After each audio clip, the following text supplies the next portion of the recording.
فكرتي في كل ده؟ لا. فكرتي في نفسك. افرحي بنفسك. مبسوطة؟ كفاية بقى، كفاية، حرام عليكي، حرام عليكي، والنبي سيبيني في حالي. هو فعلا كفاية، فعلا كفاية. هسيبك، الله يهديك نفسك، انا رايحة بيتي.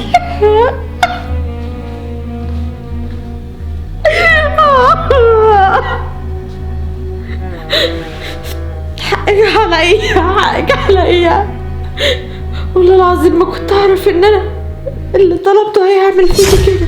يا ماما. ايوه يا حبيبتي. بقول لك انا لسه قافله مع ندى صاحبتي. مالها دي؟ انت عارفه ان ندى لسه داخله، ما اعرفش بقالها شهرين 3، يعني لسه عروسه زيها زي. عقبالي ان شاء الله، عقبالي على اللي انت بتعمليه لي ده، ولا قدامنا 60 سنه كمان. بقول لك ايه يا ماما؟ ولا بالله قولي. بقول لك ايه، انا ليا شويه طلبات من الاخر كده. ايه 5 ملايات ولا 6 ملايات اللي انت جايباهم لي لاوضه النوم؟ هو في حد اصلا بيعمل كده؟ انا عايزه اقل حاجه 50 ملايه كبيره لاوضه النوم، وعايزه 50 60 ملايه اطفال، ده غير طبعا الفوط الكبيره والفوط بتاعه المطبخ. عايزه من دي 60 ومن دي 60. هو انت يا بنتي هتفتحي محل؟ لا مش هفتح محل، انا بتكلم على اللي انا عايزاه في جهازي. انا زي اي عروسه ومش اقل من اي واحده، ده انا اعلى من اي واحده. ولا انت عايزه ان انت تعريني بقى في وسط الناس اللي قدام عريسي؟ يا بنتي كل واحد بيمشي على قد ظروفه، وانا برضو بقولك على قد ظروفي. انا عايزه ان انا ابقى متبهيه كده بحاجتي وبدلابي كده قدام اصحابي وقدام الناس، ولا عايزه ان الناس تاكل وشي؟ يعني تتباهي على حساب امك؟ ربنا يعلم من وانتي قد كده وانا بجهزك وبجيب لك احسن حاجه. اي احسن حاجه ايه؟ يعني الادوات الكهربائيه اللي جايبها لك في منتهى الجمال. ادوات كهربائيه؟ وحتى المطبخ ادوات كهربائيه؟ هو انت اللي بتسمي شويه الهلاهيل دول ادوات كهربائيه؟ تيجي ايه دول في الحاجات اللي اصحابي جايبينها؟ ده انا لسه بتكلم معاها، راحت قايله لي اقفلي معايا وهبعت لك على الواتس صور الحاجه بتاعتي. بعت لي الثلاجه بتاعتها حاجه كده تشرح. واحنا مالنا ومال غيرنا؟ مش بنبص لعيشتهم. انا مش قادر يا ستي ابوها عايش وقدر يجيب لها ده، انت ابوكي ميت، انا اجيب منين؟ الله يرحمه ويغفر له ويسامحه، ولو عايش كان عمل اكتر من كده، واللي انا عايزاه كله كان يجيبهولي. انت بس اللي بتحاولي ان انت تقطميني كده كل شويه بالكلام، ومش عايزه انك تجيبي لي الحاجات اللي عجباني. بقول لك ايه يا ماما، انا عايزه الثلاجه تكون ببابين، مش بابين اللي هو فوق وتحت. الحاجات دي ادمت، كانت على زمنك انت وعلى زمن سنه 90. انا عايزه الحاجات كده بتاعت الالفينات الجديده دي، الباب اللي هو البابين كده جنب بعض، حاجه كده حلوه. ده طبعا غير الفريزر، دي فريزر، يعني عايزاه يكون حاجه كده كبيره، حاجه كده تاخد كل الحاجات اللي انا عايزاها. وغير الغساله اللي انت جايبها لي اي كلام. هو مره واحده كده طلع في دماغك ان كل اللي عندك وحش؟ صاحبتك لعبت في دماغك ان كل اللي عندك زباله؟ اكيد هي بتضحك عليكي عشان تحسسك اللي عندك ده اي كلام، اللي عندك ده زباله. طيب بتضحك عليا؟ ما بتضحكش عليا، انا قلت لك اللي انا عايزاه. حتى لو بتضحك عليا انا عايزه الكلام ده كله يكون عندي. طب اجيب منين طيب؟ انا اقول لك بقى يا ماما نجيب الفلوس دي منين؟ فاكره استاذ ملاك اللي فوقينا؟ ماله؟ الراجل ده على قلبه فلوس قد كده، بيطلع فلوس بشويه فوايد يعني. المهم ان انا الراجل ده قابلته من فتره كده على السلم وانا نازله، فجي عامله ايه روعه، ايه الاخبار من هنا لهنا. كلمته على فلوس بصراحه وقال لي ان عادي، بس انت تيجي معايا وتمضي على الكمبيالات.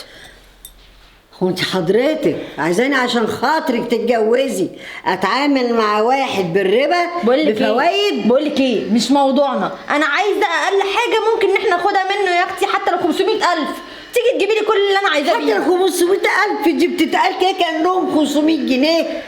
انت عارفه اي حاجه بيدخل فيها ربا بتبقى اساسها خراب. عايزه تاسسي بيتك بفلوس متاخده بالربا؟ خلاص ده يتخرب بيتك. خلاص هدي نفسك واعصابك يا حبيبتي، ما تجيبيش اي حاجه بالربا. انا هتصل بخطيبي اقول له تعالى خد ذهبك، انا مش قادره دلوقتي يا حبيبي ان امي تجهزني، مستخسره في بنتها.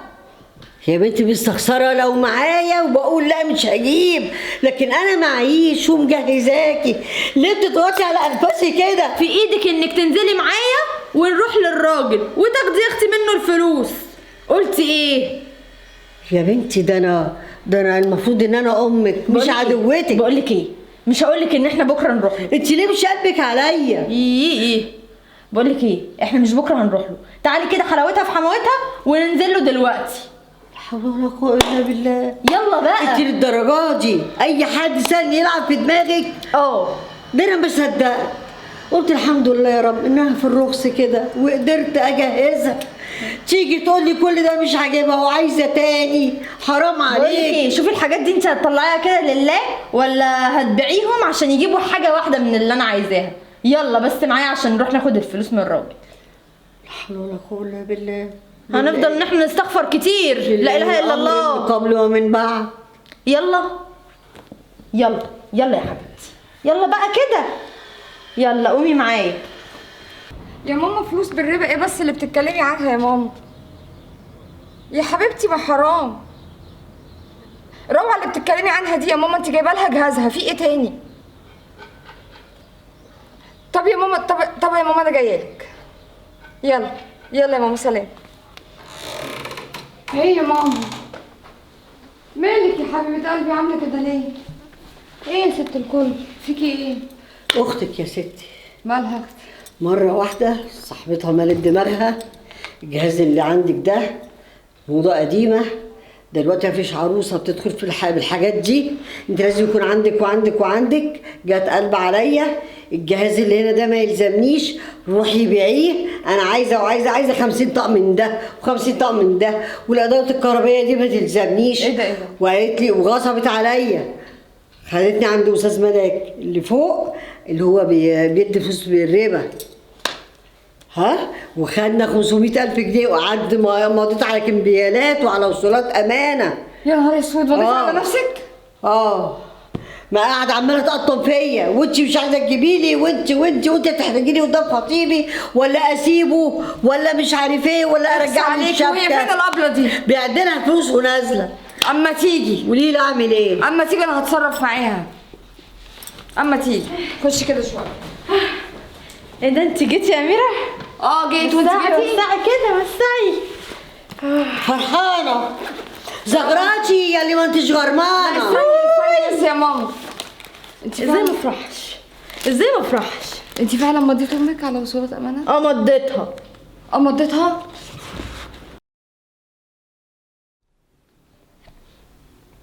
عاجبك كده؟ مبسوطه يا روعه؟ اهو امك اتحكم عليها ب3 سنين، وهو قبل فرحك باسبوع خطيبك نفسه سابك وراح قايلك مش هقدر اكمل مع واحده امها سوابق. لا ده غير انا كمان عايزه اقول لك جوزي بقى يتلكك لي على الواحده وكل شويه يقول لي امك. يا شيخ حرام عليكي، احنا ما كانش فينا غيرها في الدنيا يا روعه. عملتي في نفسك وعملتي فينا كده ليه؟ ليه يا روعه؟ عن ابو الطمع يا شيخه. شفتي اخرك بصتك لعيشه غيرك؟ كنت ارضي يا ماما، كنت ارضي. دلوقتي امك اتحكم عليها. طب هي الست دي حمل بهدله؟ انت عارفه ايه اللي بيحصل للناس الكبار دول لما يتحبسوا؟ فكرتي انها بتنام جعانه ازاي؟ فكرتي ان يجي حد ملوش لازمه يسمعها كلمتين؟ فكرتي في كل ده؟ لا، فكرتي في نفسك. افرحي بنفسك. مبسوطه؟ كفايه بقى، كفايه.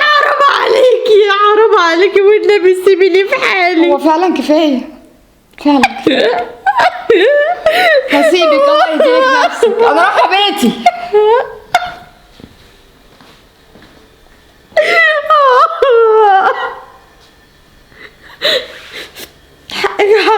حقك عليا والله العظيم ما كنت اعرف ان انا اللي طلبته هيعمل فيكي كده، بس كله مني انا اللي طول عمري بصف رزق غيري، عمري ما رضيت باللي ربنا كان كاتبه لي، عمرك ما استخسرت حاجه فيا، ودايما كان اللي في ايدك عمره ما كان لك انتي.